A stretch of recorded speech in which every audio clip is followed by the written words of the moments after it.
کردستانی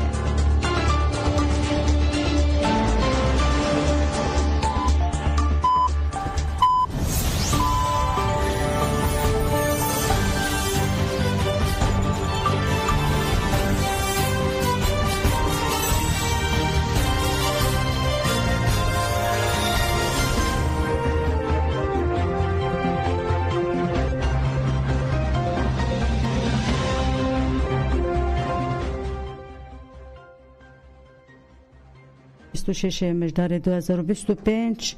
چهارشنبه بروکسل ساعت 12 لامده 14 امنو چند نوا روزه ده پیشکش بکن دست بک چند سر نوچین ما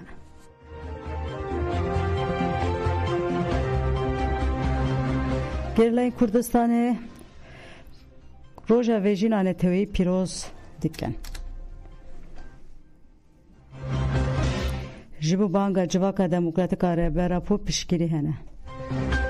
Mehmet Emin edemen ku 21 sal girti ma jiyana xwe ji dest da. Dem partî tê pêvajiyê bi konferanseke nav netewînî xweş bike. Ji rêveberiya Xweser da xuyaniya têkildarî rêgeşiya li Sûriyeyê.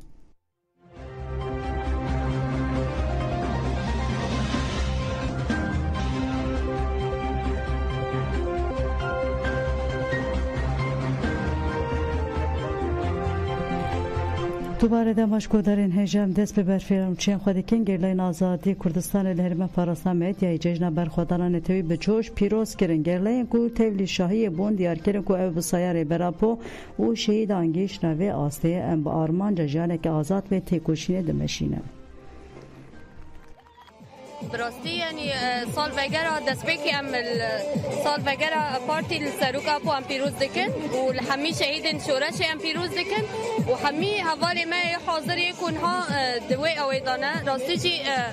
یعنی حتی ام گیش نوی آسته دست بکی دسای سروکتی دابا و حوالی یکو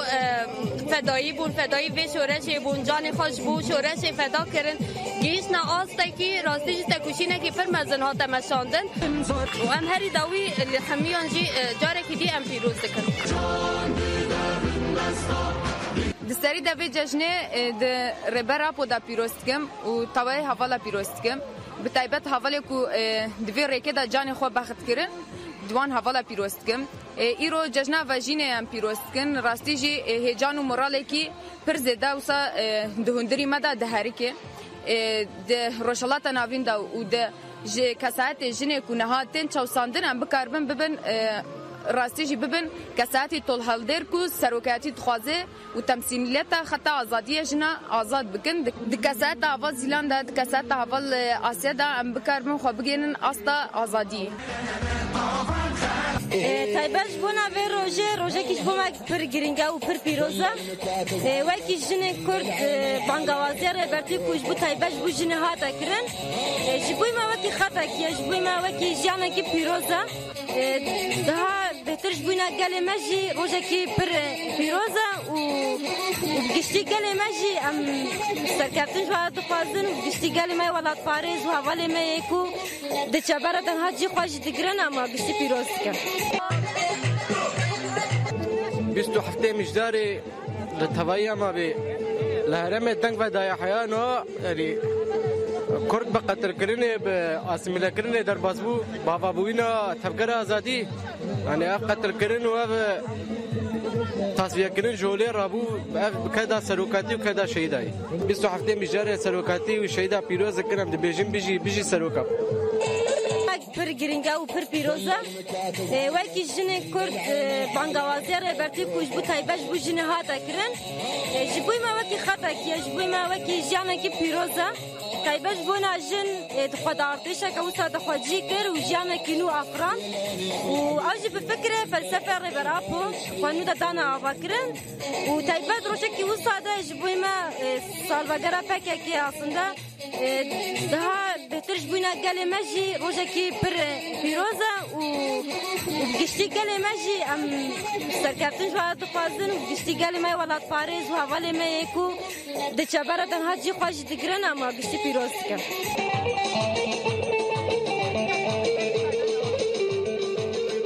20 hafte mijdari لتويا ما بي لهرم دنگ و دای حیانا یعنی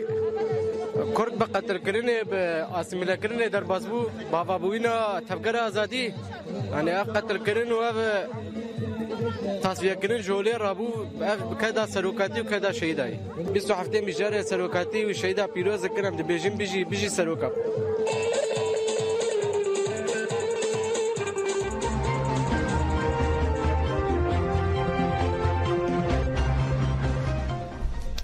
Civaknas İranî banga Brez Abdullah Öcalan dikare girêka ruşata navîn veke. Civaknas İranî Ferhat Xosrak Havar derbarê pêvajiyê di çarçoya banga îştû Civaka Demokratîk a Rêberapodê ku 27 Sibatê hat kirin ji dem partiyê peyamek şand. Xosrak Hav di peyama xwe de destşan kir ku bi banga Brez Abdullah Öcalan re hêvpeymineke Kurd Tirk Arab dikare girêka ruşata navîn çareser bike û sînorên çêkirî bê fonksiyon bike.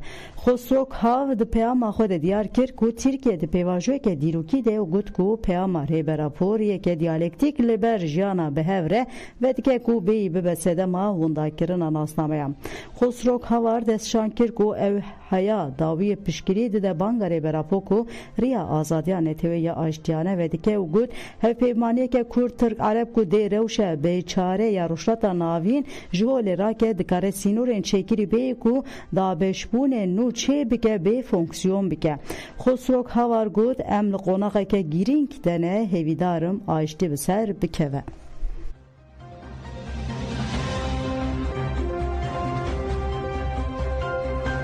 Endamê Komîteya Navêndiya PKK, endamê Konseya Fermandariya HPG, Masîro Xabûr 27 Gulana 2020 şehîd bû. Fermandarê HPG Murat Karayılan basa fermandarê deşt û çiyayan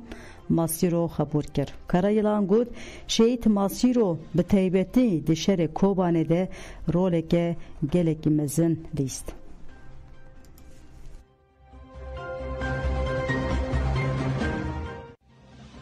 حوال ماسی رو هین در عمرکی جوانی 14 سالی دا ده سال 1989 دا تبلی رفع گری لاده به اساس هر تشتی خواه به نوف تبگره دا فیر بو و پیش خست گهشت آستی که کانه به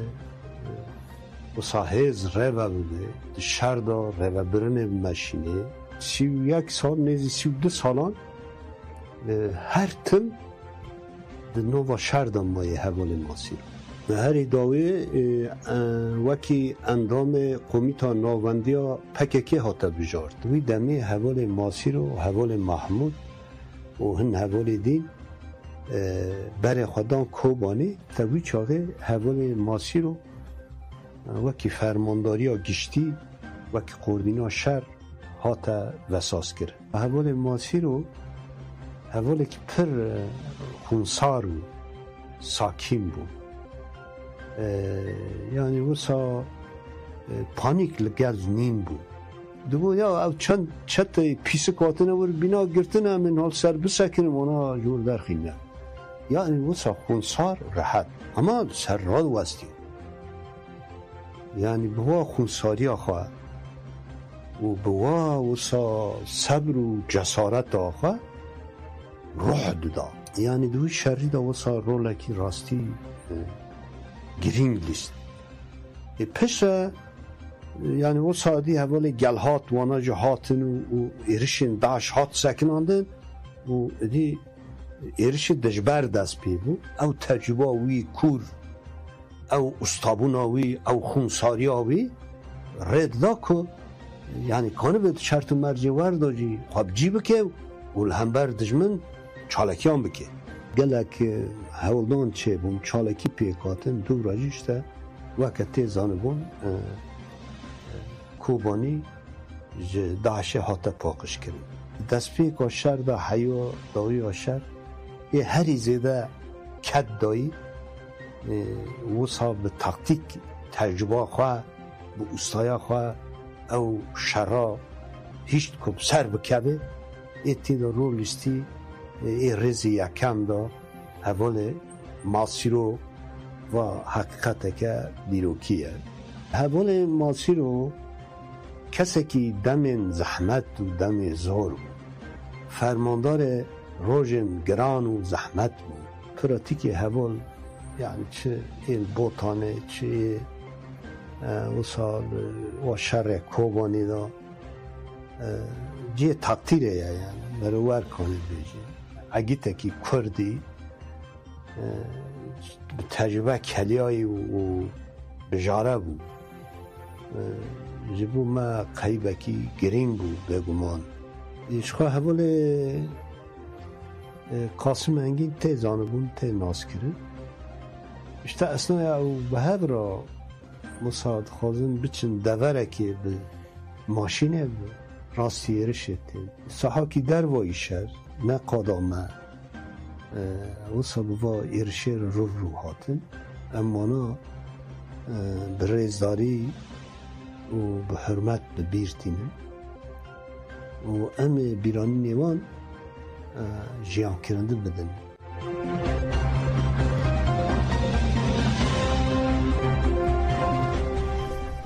محمد امین ادمان کسو 1 سال گرتی ما جیانا خوشی دستا محمد امین ادمان 61 سالی بود سال 1992 انده لسیر تحت بو گرتن و طبقه 2023 جی گرتگاه گیری سونو حتی ببردن لگور نوچه آجانسا ولید محمد امین ادمان بریا 20 روژان دما لملتی لمالا کوری خوبو خون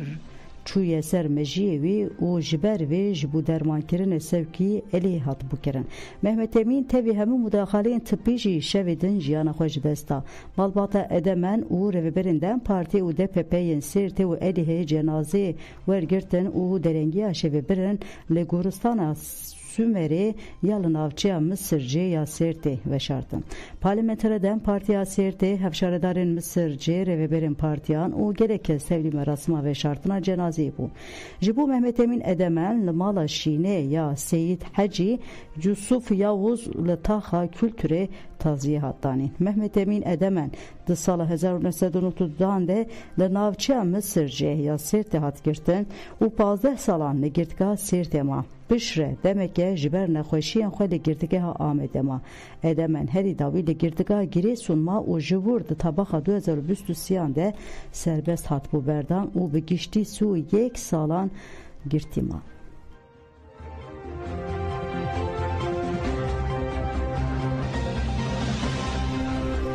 ده پارتی به واژه بو کنفرانس که ناو نتوی نقاش پیا پارتی و کیو دموکراسیا گلان ده پارتی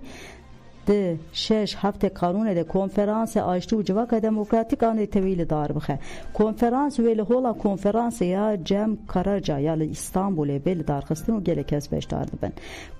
کوردیناتور تکیلین در و یدم پارتی evren çevik tekilleri konferansı ahıvi çevik da haftına xwedê dibêje yek ji mijarên serekeyê Rojava ve konferansê çareserkirina pevçûnan e stratejiyên çareserkirina pevçûnan ên wekev li gelek deverên cîhanê pêşketin derbarê çareserkirina pevçûnan de însiyatîfên girîng derketin olê di çareserkirina krîzên pevçûnan de gav hatin avêtin weke yên li İrlanda Katalanya welatên Bask Afrikaya başûr gelek edin çevik diyar kir ku her çareserkirina pevçûnê azmûneke û got ev azmûn em bawer dikin ku dikarin bi hin awayan tevkarî li rewşa li Tirkiyeyê bikin girîng e ku ev azmûn di nav raya giştiya Tirkiyeyê de werin dîtin û nîqaş kirin çevik bilev kir ku wan bi keseyetiyê nav netewê yên navdar re hevdîtin kirine û got piraniyê bi erênî bersiva ve xwendirê dane em hîn jî li benda piştrazkirina hin beşdaranan me her wiha ve xwendin ji Katalonya, İrlanda, Meksika û Mısırê re şandine. Çevik dazanin ku dê ji Tirkiyeyê jî gelek akademisyen rojnamavan rêxistinên civaka sivîl rêxistinên çepemeniyê û partiyên siyasî beşdarî konferansê bibin.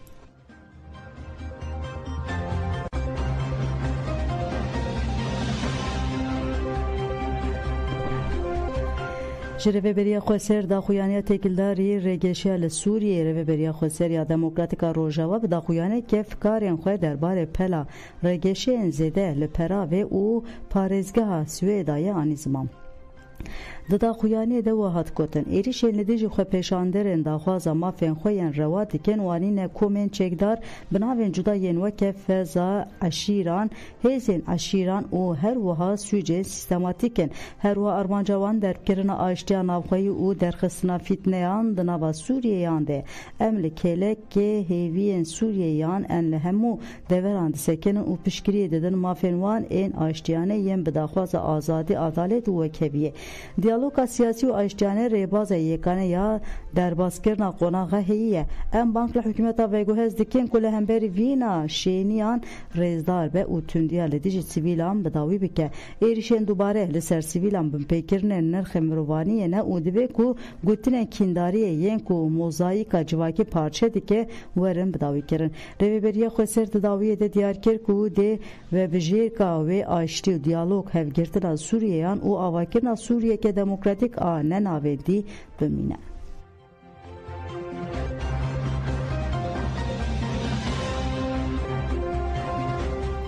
Bedran Çiya Kurd got ve her destkeftîya li Kurdistanê wek destskeftiya netewî bê parastin cigîrê Hevserokatî Rêveberiya Xwesera Bakurê Sûriyê Bedran Çiya Kurd derbarê foruma MPSİ li Duhokê ji ajansa Rojnivîsê axivî got ji bo serkeftina doza Kurd ve hemû beşên Kurdistanê piştevaniya hev bikin. Di komxebata li Duhokê de bi taybetî ji herêma Kurdistanê gelek peyam derketin olê. Divê ev peyam bibin bengiha netewê ya Kurdistanê. Çiya Kurd bahsa têkiliya Rêveberiya Xweser li gel yenekê Kir û got em dixwazin têkiliyan bi hemû beşên Kurdistanê bi hemû partiyên Kurd re deyînin. Her têkilî di aliyê siyasî, manewî, leşkerî û ewlehî de giring e û deriyekî vedike. Dema ku rojava di nava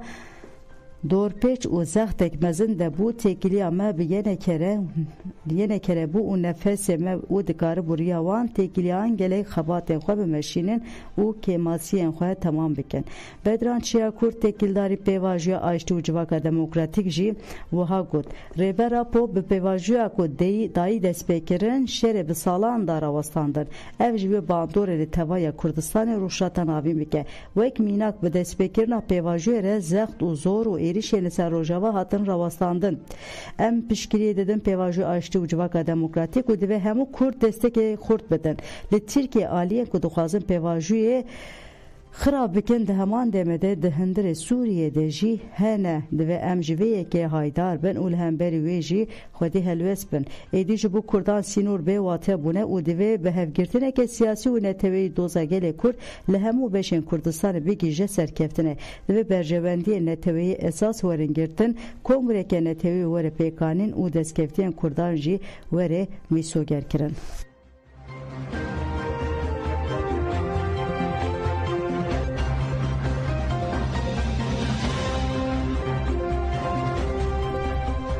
Bi Pêkinên li gorî rihê pêvajiyê ne divê girtîbên berdan yek ji girtiyên ku bi van binpêkirinan re rûbirû maye Mustafa Amutkan e. Mustafa Amutkan di heftê tebaxa 2024 de 30 sal di girtîgehê de tamam kir û diviya bû were berdan li Dijneya Rêveber û Çavdêriya girtîgehê Erzinganê bi bihaneya ku poşman nebûye berdana wî sê caran hat astenkirin. Birayê Mustafa Ahmed Amutkan got birayê min di sala 1994 de li Tersusê hate bin çavkirin û dêgeme ew bi cezê müebbetê ceza kir. 30 salin ku di girtîgehê cuda de tê girtin û diviya bû di heftê çileya 2025 de were berdan. Lijna infazê bi bihaneya poşman nebûye berdana wî taluk kir. Ahmed Amutkan bertek nîşanê biryarê da û got ne tenê biryarê min gelek girtiyên din jî bi heman bahaneyan cardin ceza dike. Ji wan re li vir pêvajo tune, li vir wezîra adaletê tune, li vir serokkomar tune, li vir meclis tune, li vir her tişt emin. Birayê min Nusrê jî li girtika Semsûr tîpa sê tê girtim. Bi qasî girtiyan sürgünê deverên dûr dikin, bi vî rengî malbatan jî ceza dikin. Di demeke bahsa aştî û çareseriyê pirsgirêka Kurd dikin, hukuka şer dikin pratikê de. Birayê min Mustafa di lîsteya girtiyên nexweş de eger aştî dixwazin divê Rêber Abdullah Öcalan ji di nav de hemû girtiyên siyasî werin berdan. Di girtîgehê de mayîna girtiyeke siyasî de wateyek û pêvajû bi pêş ve neçe.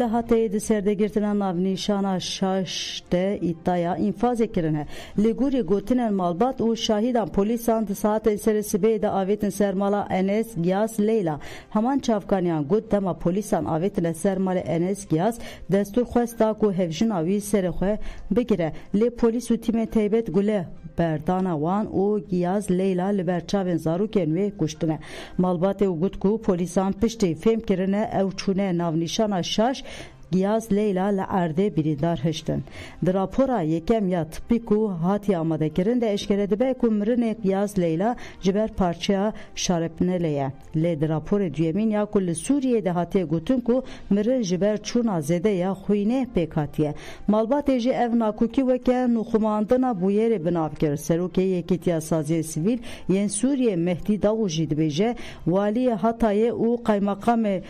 dört yolê serdana malbatê kirin. Wezareta Karên Hundu jî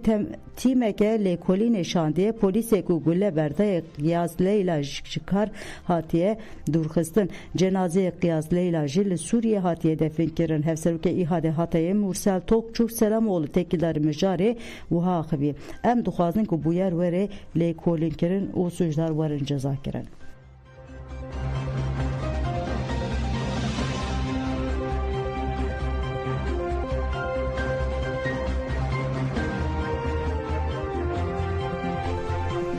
بله گودان جمعن و چینی رو پیشکش گیرن آنا خطر ودن باش